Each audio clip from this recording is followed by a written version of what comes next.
23살이고 퇴사에 대한 이야기인데요. 이렇게 케이컴의 대표로 같이 이렇게 승진을 하게 되었습니다. 회사를 다닌다고 해서 다 모두가 부자가 될 수 있는 건 아니구나 라고 생각을 했었던 것 같아요. 네, 여러분 안녕하십니까? 저는 케이컴 대표 은수저입니다. 오늘은 좀 가볍게 제 개인적인 에피소드를 가지고 와봤습니다. 바로 3개월 전에 있었던 퇴사에 대한 이야기인데요. 저는 올해 23살이고 3개월 전에 퇴사한 기업이 있습니다.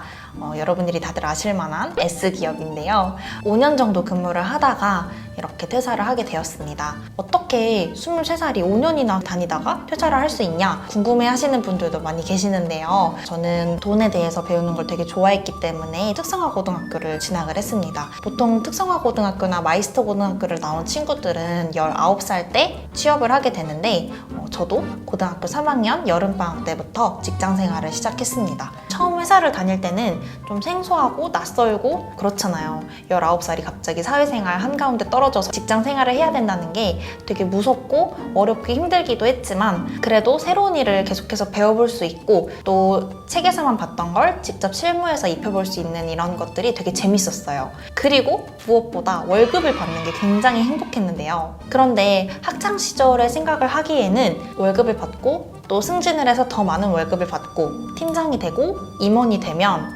모두가 다 부자처럼 살 수 있을 거라고 생각을 했는데 현실은 상상보다는 약간 거리가 있더라고요. 카드 할부 값이 너무 많아서 월급을 받자마자 월급 로그인, 로그아웃이 돼버린다거나 자녀 양육비가 너무 많아서 저축이 잘 안 되시거나 또는 플렉스를 하는데 너무 많은 지출을 해버리시는 분들도 많이 계셨어요. 그래서 저는 그때 이게 회사를 다닌다고 해서 다 모두가 부자가 될 수 있는 건 아니구나 라고 생각을 했었던 것 같아요.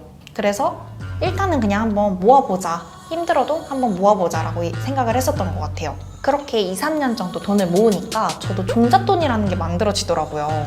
그 종잣돈을 가지고 제가 부모님과 함께 재무상담을 받으러 갔는데 그때 저를 상담해 주셨던 분이 바로 행복재무상담센터의 오영일 센터장님이셨어요. 처음에는 그냥 저도 고객이었는데 센터장님께서 금융교육 세미나를 개최를 해주셨어요. 그래서 저도 참가를 하러 갔었는데 그게 지금 케이컴의 초기 모델입니다. 그때 가난한 아빠 부자 아빠의 그 로버트 기요사키가 만든 캐시플로우라는 보드게임을 만났는데 그때 그 게임이 저를 아주 180도 돌려놓는 계기가 됐습니다. 왜냐면 그 게임을 접하면서 근로소득자의 인생을 한번 미리 살아볼 수 있는 기회도 됐었고 또 이런 금융소득이라는 개념도 알 수 있었던 되게 소중한 기회였거든요.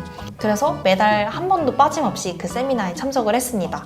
그런데 어느 날 센터장님께서 저한테 게임에 참석하지 말고 이제 그 게임을 도와주는 매니저 역할을 해보는 게 어떻겠냐라고 물어봐 주셔서 저는 너무 이 게임에 대해서 너무 만족도도 높고 뭐든지 도와드리고 싶은 마음에 하겠다고 말씀을 드렸어요. 그래서 기존에 다니던 회사와 한 1년 정도 병행을 하면서 그 매니저 생활을 했었던 것 같아요. 그런데 이제 회사를 다니는 것보다 이 매니저 역할을 하는 게 더 재밌어진 거죠.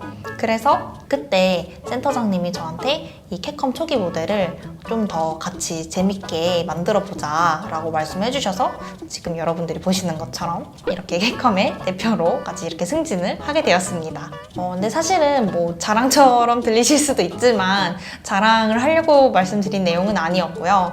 많은 분들이 저한테 스카우트 당한 거 아니야? 가서 열심히 해봐 라고 말씀은 해주셨지만 사실 스카우트라기에는 제가 너무 좋아해서 오게 된 거거든요. 그치만 이렇게 좋아해도 퇴사를 고민하던 시기에는 그 온갖 무거운 마음과 스트레스와 부정적인 생각, 상상을 떨쳐버릴 수가 없었어요. 혹시나 내가 잘 못하면 어떡하지? 너무너무 무서웠고 또 당장 내가 안정적으로 이렇게 따박따박 받아오던 월급이 갑자기 하루아침에 없어진다? 사라진다?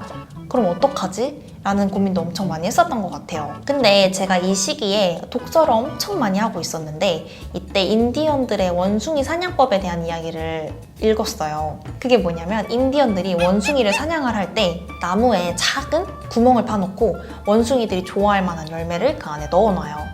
그러면 원숭이가 이렇게 와서 그 구멍 안에 손을 집어넣습니다. 자기가 좋아하는 열매를 먹기 위해서. 그리고 있는 힘껏, 욕심껏 주먹을 크게 줍니다. 그러면 인디언들이 와서 그 원숭이를 잡아가려고 해도 이 원숭이는 그 안에 있는 열매가 너무 먹고 싶어서 이 욕심 때문에 이 손을 놓지 못해서 결국 인디언들한테 잡혀버리고 만다. 이런 내용이었거든요. 그래서 제가 그 책을 읽을 때는 이 원숭이가 왜 이런 선택을 했을까? 더 오래, 더 많은 음식을 먹기 위해서는 그때의 그 잠깐의 욕심을 버리고 도망쳐야 맞는 건데 왜 이렇게 멍청한 선택을 했을까라고 생각을 했었던 거예요. 그런데 그 생각을 하는 제 모습을 보니까 제가 그 원숭이 같은 행동을 하고 있다라고 느껴지더라고요. 그래서 그 고민이 싹 마무리가 됐었던 것 같습니다. 근데 아무래도 가장 크게 작용을 했었던 거는 제 나이였겠죠.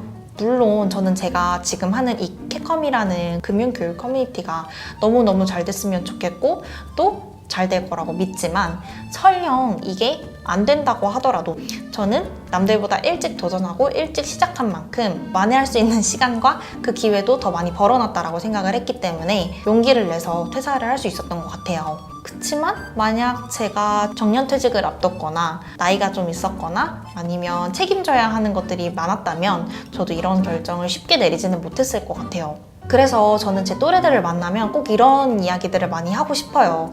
하루빨리 하고 싶은 게 있으면 더 빨리 도전하고 더 빨리 실패해봐라, 이런 이야기를 꼭 해주고 싶고요. 사람이 100명이 있다면 100가지의 방법으로 살아야 되는 게 맞는데 요즘은 항상 하나 아니면 2개의 방향을 생각을 하고 살기 때문에 미래에 대한 고민이 더 막막하고 답답하게 생각이 되지 않나 싶습니다. 그래서 퇴사를 고민하시거나 무언가 하고 싶으신 일이 있는데 용기가 안 난다 하시는 분들은 그런 이야기로도 개인적으로 저랑 많은 이야기를 나눠보는 소통도 해봤으면 좋겠습니다. 23살에 퇴사한 캐컴 대표 은수저였습니다. 오늘도 영상 끝까지 봐주셔서 너무 감사드리고 저는 다음 영상에서 또 찾아뵙겠습니다. 그럼 다음 기회에 캐컴!